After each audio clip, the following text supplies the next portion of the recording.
Bonsoir, 22h dans nos studios, la même heure à Diourbel. Tout de suite les titres de Sud du soir. L'élève en classe de CM2 testé positif bénéficie du même traitement que les autres malades selon le médecin-chef de région de Diourbel. Les cours donc ne seront pas suspendus. Les syndicalistes partagent le même avis. Le secrétaire général du CELS section Diourbel, Mamadou Ndiaye, rappelle qu'il faut vivre avec le virus. Il réagit dans cette édition qui va s'intéresser au Covid-19 dans le secteur de la petite enfance. Les acteurs invitent l'État à adopter un plan d'urgence. D'autres qui sollicitent le soutien de l'État, c'est la synergie des mouvements et acteurs du secteur informel et le syndicat démocratique des transports routiers conducteurs de taxi qui souhaitent bénéficier du fonds force Covid-19. Sur l'international au Mali, les partisans de Soumaïla Cissé ont organisé un sit-in ce jeudi pour exiger sa libération après 100 jours de détention. En sport, nous parlerons des championnats en Angleterre, championnats d'Espagne et en Italie. Info santé avec Adja Ndeye Khady Diop complète cette édition mise en onde par Hassan Thioum. Bonjour et bienvenue, puis plutôt bonsoir et bienvenue. Ça dépend de là où vous êtes à travers le monde où vous nous suivez sur www.sudfmsenradio.com. Un élève en classe de CM2 testé positif à Diourbel selon le médecin-chef de région. Les dispositions prises lors des précédents cas détectés seront reconduites pour cet élève. L'école ne sera pas fermée. D'après Dr Moussa Ndiaye, le médecin-chef de région, nous l'écoutons avec Adam Ndiaye. Et nous reviendrons sur l'élément de Dr Moussa Ndiaye certainement avant la fin de cette édition. Et nous parlons toujours de l'évolution du coronavirus à Tivaouane. De nouveaux cas ont été signalés à l'hôpital d'Abbar et dans une radio communautaire. Une grosse alerte pour les autorités médicales de la cité religieuse, selon notre correspondant sur place, Babacar Sow. Le coronavirus continue sa propagation à Tivaouane. De nouvelles infections viennent d'être signalées chez les sages-femmes de l'hôpital Mame Abdoul Aziz Dabakh, ce qui porte le nombre de cas de sages-femmes atteintes dans la structure hospitalière à 8 plus le brancardier. Pour ce qui est du nombre de personnes mises en quarantaine dans l'hôpital, plus d'une vingtaine, et déjà plusieurs cas suspects ont été testés négatifs. Une situation à suivre selon les autorités médicales qui, disent-elles, craignent pour la santé des personnes mises en quarantaine. Le coronavirus, une maladie qui aussi a fait irruption à la radio communautaire Al-Bourakh, la première radio de Tivaouane, où le directeur et une autre personne ont été testés positifs et plusieurs cas suspects mis en quarantaine. La Covid-19, une maladie qui progresse de façon exponentielle dans la cité religieuse. Ceci, malgré les mises en garde du khalife général des Tidjanes, Serigne Babacar Sy Mansour, à l'occasion des funérailles du porte-parole Serigne Pape Malick Sy. L'hôpital d'Abakh et la radio Al-Bourakh, à l'œil des autorités de la ville, qui ont ordonné aux services en charge de la pandémie de suivre de près la situation avec les services d'hygiène à pied d'œuvre avec des opérations de désinfection et de surveillance du personnel et un appel à suivre les mesures barrières. Tivaouane, Babacar Sow pour Sud FM. Merci à Babacar Sow qui vous faisait donc le point de l'évolution du coronavirus à Tivaouane. Retour sur la Covid-19 dans le secteur de la petite enfance en danger. Les auteurs appellent le gouvernement à adopter un plan d'urgence. Les membres de l'association Diapo pour la petite enfance, l'entité qui représente plus de 30 écoles préscolaires et crèches, estiment que le secteur est plongé dans une crise sans précédent, impactant deux couches, les enfants et les femmes qui travaillent. Voici la fondatrice d'Imagination Africa, vice-présidente de Diapo pour la petite enfance. Elle se nomme Karima Krent et elle est avec Marie-Rosalie Ndiaye. Pour nous, le fait qu'il y a une absence de communication, pas une date où les choses vont ouvrir, mais voilà ce qu'on conseille aux gens qui s'occupent de cette site. Ça veut dire les crèches, les préscolaires qui sont privés et publics. Qu'est-ce qu'on fait? Qu'est-ce que sont les dispositions que nous sommes censés à faire? À quel moment, si on ne ouvre pas, parce qu'on a parlé que les écoles vont ouvrir, on a parlé qu'il n'y a que les classes des examens qui vont ouvrir, mais qu'est-ce qu'on fait? On a demandé aussi à les différentes sociétés, les différents secteurs privés de commencer à ouvrir, de reprendre. Mais dans ces employés, il y a des parents, notamment des femmes. Et si on écoute bien, les parents sont dans un état de choc parce qu'ils n'ont aucun endroit pour et où à déposer leurs enfants. Alors, on se trouve dans une situation où les parents sont très stressés, les enfants sont stressés. Maintenant, il y a toutes ces questions de protection des enfants, mais il n'y a pas un discours. Alors, nous, ce qu'on cherche, c'est que d'abord, il y a une communication claire. Et sur beaucoup de réseaux, vraiment, c'est quoi la situation de 0 à 5 ans? Ces enfants, c'est quoi le danger? Ok? Est-ce que ces enfants peuvent attraper les virus? Est-ce que c'est les adultes qui sont là? Parce que les parents sont confus et ils sont en train de demander que les structures ouvrent. Deuxièmement, quel accompagnement pour la petite enfance qui sont fermées pour 6 mois? Qu'est-ce qu'on propose pour les gens qui travaillent là-bas? Les gens qui ne sont pas payés depuis des mois, pour des structures qui sont en train de fermer. Mais quel discours ou qu'est-ce qu'on propose à ces gens-là? Est-ce qu'on peut avoir quelque chose qui est très clair, qui est adressé à ce secteur? C'était Karima Krent, donc présidente de Diapo pour la petite enfance. Et retour à Diourbel où les syndicalistes déclarent que ce cas positif était prévisible car le protocole sanitaire n'est pas respecté dans bien des établissements de la région. Les cours vont se poursuivre malgré la détection de ce cas. Assurance du secrétaire général de la section SELS à Diourbel, Mamadou Ndiaye avec. Nous allons écouter plutôt le médecin-chef de région, Dr Moussa Ndiaye. Effectivement, je confirme qu'on a eu à enregistrer un cas d'un élève de CM2 qui a été testé hier et dont les résultats sont revenus positifs. En réalité, il s'agit d'un élève de CM2 qui était détecté déjà à l'école parce que dans le cadre de la mise en œuvre du protocole sanitaire à l'école, les gens avaient pu déceler que cet élève-là était suspect. Ils l'ont conduit à l'hôpital et là, après les traitements, un test a été réalisé et les résultats sont revenus positifs. Les dispositions prises, c'est les mêmes dispositions qu'on prend à chaque fois qu'on a un cas, un nouveau cas, c'est-à-dire de procéder à l'investigation qui a pour objectif d'identifier les contacts du cas en question et parmi ces contacts, voir les contacts à risque et voir les contacts à prélever également. On fait des prélèvements sur ces contacts et on organise la surveillance de ces contacts. Maintenant, la particularité, comme vous l'avez dit, c'est que c'est un élève, donc il a fréquenté une structure scolaire, mais au niveau de l'école, avec l'application du protocole sanitaire, il n'y a pas de risque d'avoir des contacts à risque parce que les gens respectent la distanciation au niveau des classes, mais également tous les élèves et le corps enseignant portent des masques. Donc, ce qui fait que même s'il y a un cas dans une école, si ces mesures sont respectées, il n'y a pas vraiment un risque élevé. Sur le plan sanitaire, il n'y a pas de recommandation de fermer l'école. Parce que, comme on l'a dit, mais les cas, on a toujours eu des cas, et on sait qu'on aura encore des cas. Et parmi les cas qu'on a eu avant l'ouverture, il y a des élèves, il y a des professeurs, il y a des enseignants, des surveillants. Mais il n'est pas dit que quand on a un cas quelque part, on ferme l'établissement. Sinon, tous les établissements de santé seraient fermés actuellement. Et le médecin-chef de région de Diourbel, Dr Moussa Ndiaye, qui se prononçait donc sur l'élève en classe de CM2 testé positif dans cette région. La synergie des mouvements et acteurs du secteur informel dénonce l'absence de soutien de leur secteur dans le cadre du Fonds Force Covid-19. La CIMATSI appelle l'État à la formalisation de son organisation afin de bénéficier du soutien des autorités et de contribuer au développement économique du pays. Adam Ndione.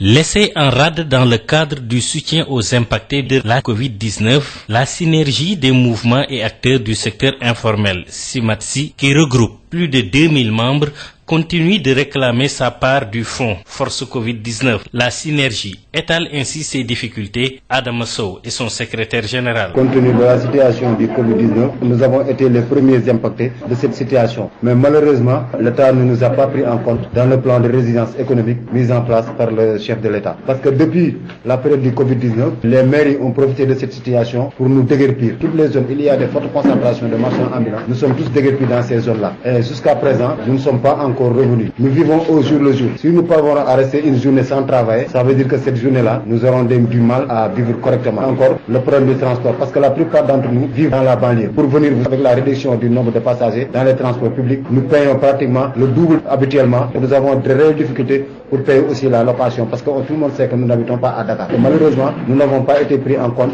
dans le plan de résilience économique mis en place par le chef de l'État. Ces marchands ambulants estiment que c'est la non-formalisation de leur organisation qui est à l'origine de cette marginalisation. Ils comptent entamer désormais la procédure. Nous avons fait un diagnostic sans complaisance de cette situation. Pourquoi nous ne sommes pas pris en compte? Simplement parce que nous ne sommes pas formels. Nous appelons l'État à aller vers la formalisation de ce secteur. C'est vrai que nous sommes les plus grands pourvoyeurs en matière d'emploi, mais nous devons être aussi les plus grands pourvoyeurs en matière d'impôts. C'est parce que nous ne contribuons pas assez, donc nous n'avons pas bénéficié de l'aide dont nous devons bénéficier. Concernant l'appel au soutien de leurs camarades sommés de quitter Sandaga et alentour, la réponse est non. Soutien le secrétaire général. C'est ce qui refusent de quitter les cantines. Ils ont appelé au soutien des marchands ambulants. Mais nous, en tant que marchands ambulants, nous avons beaucoup plus de problèmes que nous avons des problèmes d'occupation. Tous les acquis que nous avions nous ont été enlevés depuis l'arrivée de Macky Sall. Nous avons ces problèmes-là à gérer, que de soutenir des problèmes de recasement de Sandaga. Parce que ça concerne les commerçants de Sandaga. Nous ne sommes pas des commerçants, nous sommes des marchands ambulants. Ces marchands, regroupés au sein du CEMATSI, demandent un ministère chargé du secteur informel pour contribuer à l'essor économique de leur pays. Adama Ndione, parlons toujours du fonds Force Covid-19. La commission préservation de la stabilité macroéconomique et financière a été reçue ce jeudi par le ministre de la microfinance, l'économie sociale et solidaire.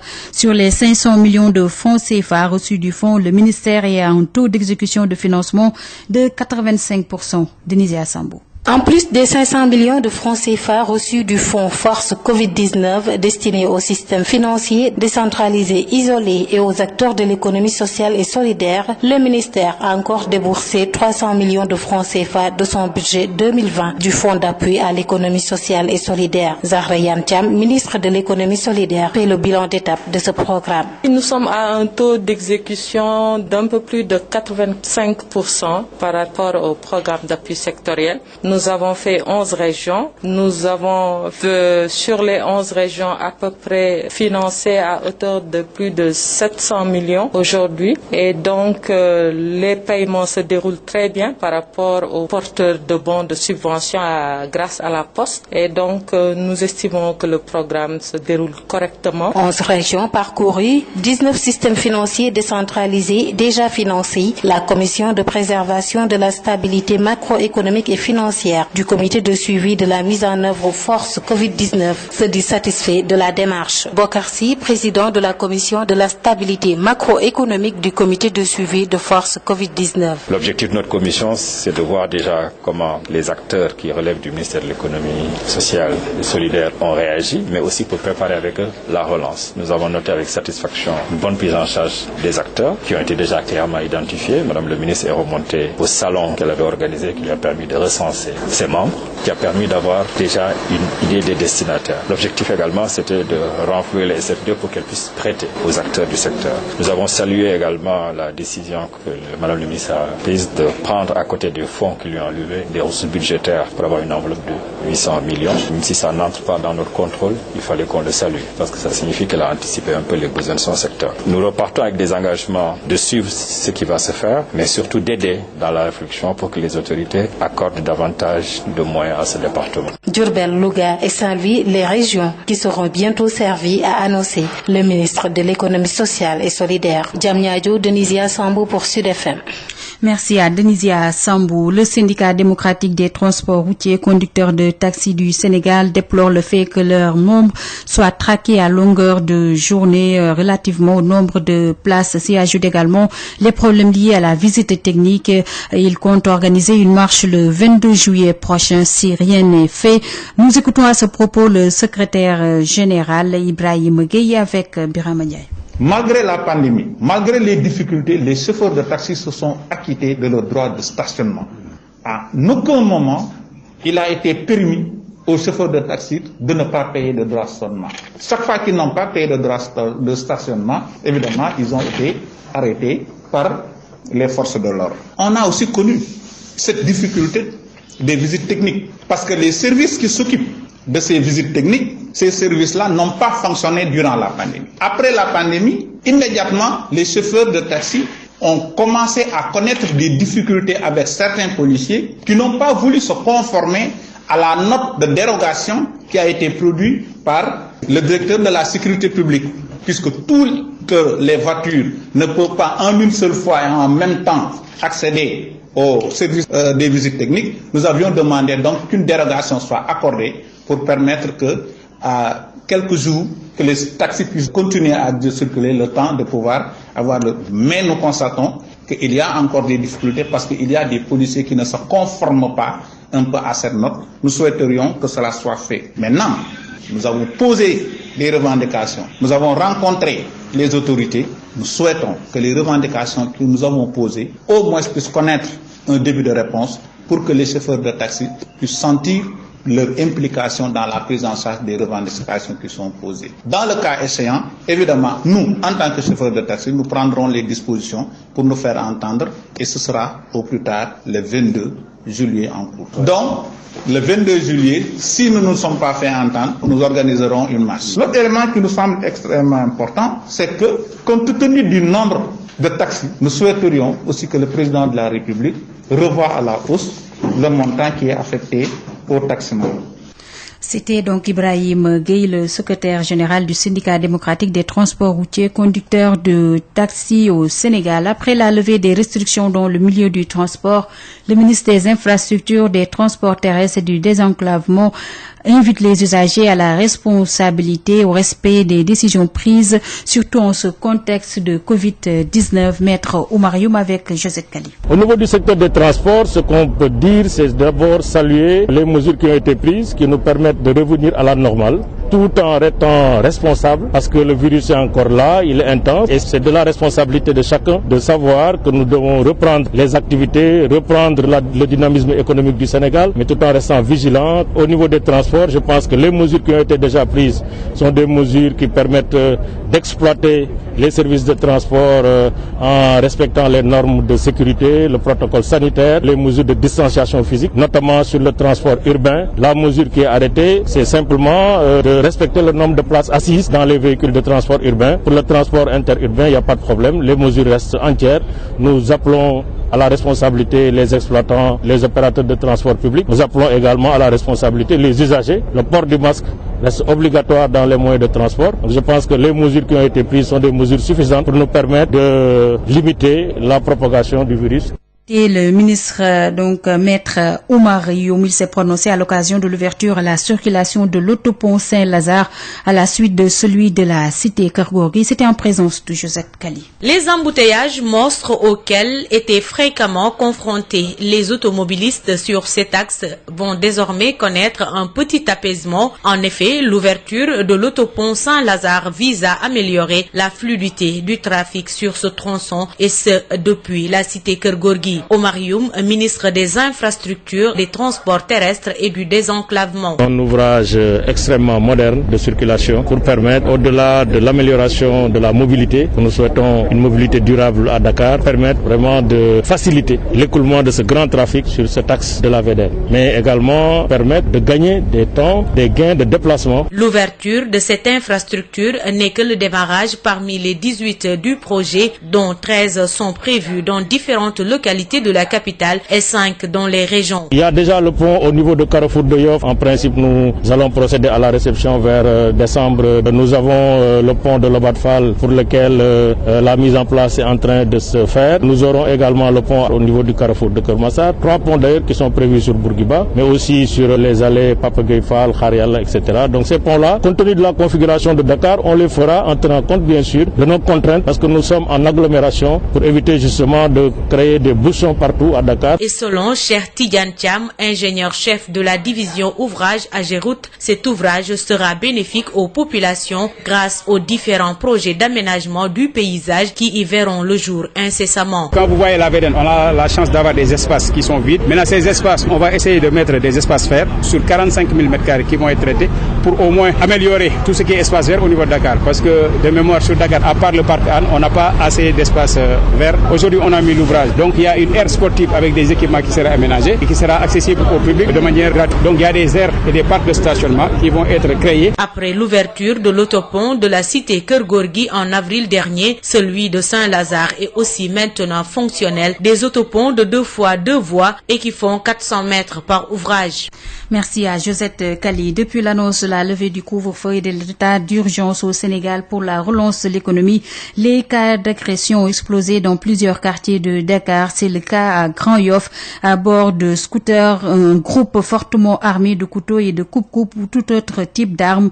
Les agresseurs raflent tout sur leur passage. Ismaël Marcel Collé. Depuis la levée de l'état d'urgence et du couvre-feu, les agressions sont devenues monnaie courante dans certains quartiers de Dakar. C'est le cas à Grand-Yoff. Dans ce quartier, les gens se font agresser sous le regard impuissant des riverains, déplore cet habitant. Pendant la période du couvre-feu, les gens étaient à l'abri. Les gens étaient à l'abri. Voilà. Il n'y a pas de problème. Ils ont levé le couvre-feu, il n'y a plus d'état d'urgence. La police et l'armée ne circulent pas la nuit. Et les gens vont à leur occupation. Et les malfaiteurs là, ils profitent de l'occasion. Ils n'avaient pas travaillé pendant 3 mois. C'est le moment de travailler. Ils sont avec leur coupe-coupe, leur couteau et tout ça. Les 2 cousines, on les a agressées ici, juste là. Je vais vous montrer. C'est à 5h moins. Du matin. Ouais. Ils allaient au travail. S'ils sortent pour t'agresser, les gens n'interviennent pas. Il n'y a pas de soutien. C'est la ruelle là. Ils sortent, ces gens. Ouais. La rue là. Ouais. Une vielle très dangereuse. Les gens seraient tout le temps par là. C'est dommage. Aux HLM Grand-Yoff, la peur de se faire agresser est le sentiment le mieux partagé par les populations. Cet homme nous raconte sa mésaventure. Moi-même, j'ai peur. À partir de 19h, je ne sors plus chez moi. Moi, j'habite aux HLM Grand-Yoff. Voilà, mais à 18h, je me précipite pour rentrer chez moi. Parce que j'ai peur. On m'a agressé maintes fois, moi-même. Là où je parle, on m'a agressé maintes fois. Là où je suis, je ne parle même pas de quarantaine ni rien. On m'a agressé, on m'a mené 1 800 000 et quelques mille, avec toutes mes pièces, mon passeport, etc. Mais il y avait un visa, le carte de séjour, etc. Voilà, depuis lors, je suis en train de régler les papiers. Tu as vu? C'est vraiment dur, monsieur, c'est dur. Depuis l'annonce de la levée du couvre-feu et de l'état d'urgence au Sénégal par le président Macky Sall pour la relance de l'activité économique, que les cas d'agression ont explosé. À bord de scooters ou en groupe, les agresseurs raflent tout sur leur passage et n'hésitent pas à faire très mal en cas de riposte. Ismaël Marcel Collier, promouvoir un discours médiatique et religieux favorable aux droits des femmes. Tel est l'objectif du programme Femmes occupées médias, un rôle qui ne se limite pas à être mal représenté au sein de la société. Nous écoutons à ce propos le coordonnateur du dit programme, il se nomme Gilles Fotso.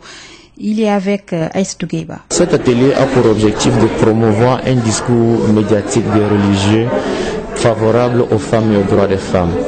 Et plus précisément, c'est d'amener les organisations de défense des droits des femmes à une vision différente sur la façon dont les religieux médiatiques parlent des femmes, leur rôle dans le contrôle de ces discours et les exposer aussi à travers leurs pratiques à de nouvelles formes de journalisme qui pourraient favoriser un meilleur discours, ou bien tout au moins un discours réformiste sur les questions des droits des femmes tenues par les religieux dans les médias. Les difficultés sont là et les femmes elles-mêmes en sont conscientes, nous aussi nous en sommes conscients.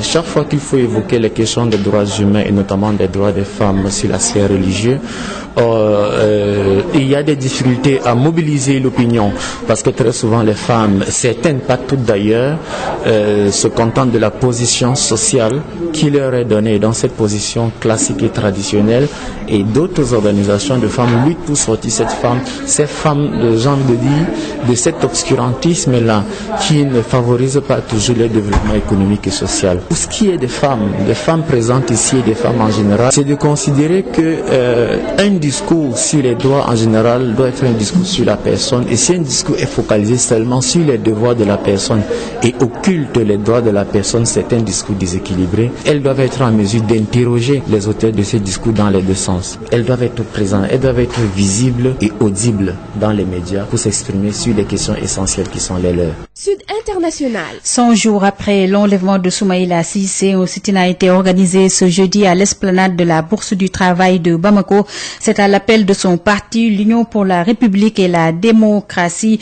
et le collectif des jeunes qui exigent sa libération.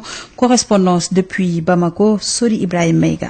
De l'émotion, de la tristesse et de l'impatience lisibles sur les visages de ces centaines de militants et sympathisants de l'Union pour la République et la démocratie, URD, en ce 100e jour du rap de Soumaïla Cissé, président du parti.